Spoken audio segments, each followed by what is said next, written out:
Hey guys, welcome back to the BuzWeaver channel and in our top stories today. What an extraordinary time we're living in. Incredible 2025 and the fact that Donald Trump is now our president and I would argue strongly working in the best interests of the United States and perhaps even the world. We started off from Reuters.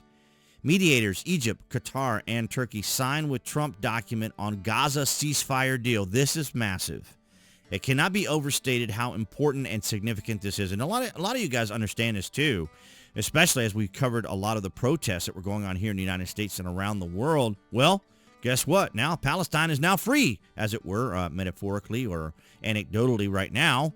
And so I'm wondering what the new grift is going to be for many of these individuals. But nonetheless, we'll skip from my particular biases and we'll move on to the story here. So in Cairo, October the 13th, we have mediators Egypt, Qatar, and Turkey signed on Monday with U.S. President Donald Trump a document on Gaza ceasefire deal. Extraordinary, guys. The document was signed during the international summit hosted by Egypt in the Red Sea resort of Sharm el-Sheikh on the deal. And, of course, they did a little play on words here on Sheikh and on the deal. So maybe, I don't know if that's some sort of little punch towards Trump because the media can't stand the fact that this is happening because the Democrats have tried to accomplish this for years and they were incredibly unsuccessful. And as we see here, on-ground news, mediators, as we just read there, and then you can see the bias distribution. Of course, it's going to be heavily covered by the left because this was like their cause for a long time to go after, well, just to argue and be angst-filled and to level their angst and irritation and annoyance. And now that is now gone, and it is absolutely incredible to see this. We're going to play a little bit of this here from Farm Girl Carrie.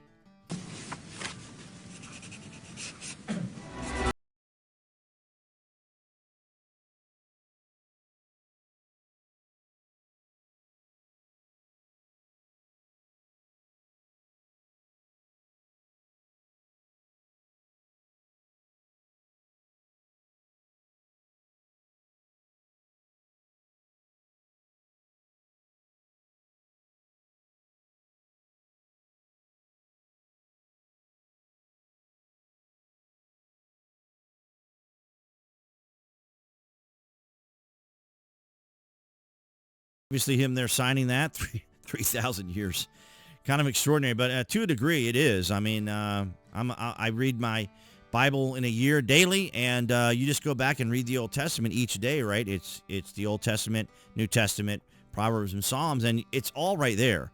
I mean, everything that's happening today is no different than the way it happened in ancient times in this region, and it's quite extraordinary. And here's CBS, of course, the mainstream media, not the most enthusiastic about covering all of this, but here's what they had to say. This is a CBS News special report. I'm Tony DeCopel in Jerusalem, and we are coming back on the air with the latest on what has already been a monumental day here, a monumental moment unfolding in the Middle East. All 20 living Israeli hostages already reunited with their loved ones today after more than 2 years in captivity, a joyful moment, part of a historic ceasefire deal. It was all men in this release, and here are some of the moments of reunion. Fathers with their mothers, with their daughters, with their families, their wives, for the first time in so long in each other's embrace and back in their home country. And also reasons to rejoice among Palestinians as aid rolls into Gaza after far too long, buses with prisoners as well, and detainees swapped for Israeli hostages, those moments. But now the next chapter. President Trump arrived in the Egyptian city of Sharm el-Sheikh and is now taking part in a signing ceremony in support of the agreement with other world leaders. Earlier, if that wasn't enough news for you, the president gave a speech to the Israeli parliament, and there has been joy across this region, in Israel and also beyond. There you go, ladies and gentlemen. How extraordinary is that? And not even the mention of Nobel Prize at all whatsoever. And Nobel, of course, created it for the purposes of peace and understanding and achievement and success. And it's extraordinary that they just can't be seen. They just can't be seen giving Trump any sort of credit or recognition. As you see here, just in general, X here, Democrats are physically incapable of typing, "Thank you, President Trump." What a disgraceful bunch. And, of course, they're talking about it here, but none of these individuals anywhere were able to recognize or acknowledge what Donald Trump has achieved. They just can't do it. As we've talked about here on the BuzWeaver channel, their constituents, they don't want their constituents to turn on them because they know their constituents don't observe the law, aren't concerned about, being even arrested for committing crimes. Well, some of them aren't. And so they just can't do it. And then even here, we have Gavin Newsom. The only thing Donald Trump can keep open these days is an umbrella. But yet he ignores the entire exercise of just what happened in the Middle East. Like I said here, this is what I said to Gavin Newsom. Let's ignore an extraordinary accomplishment in the Middle East, one Democrats had tried to broker for years, and get back to being the petty people you are. It takes 60 votes, and all 53 Republicans have voted.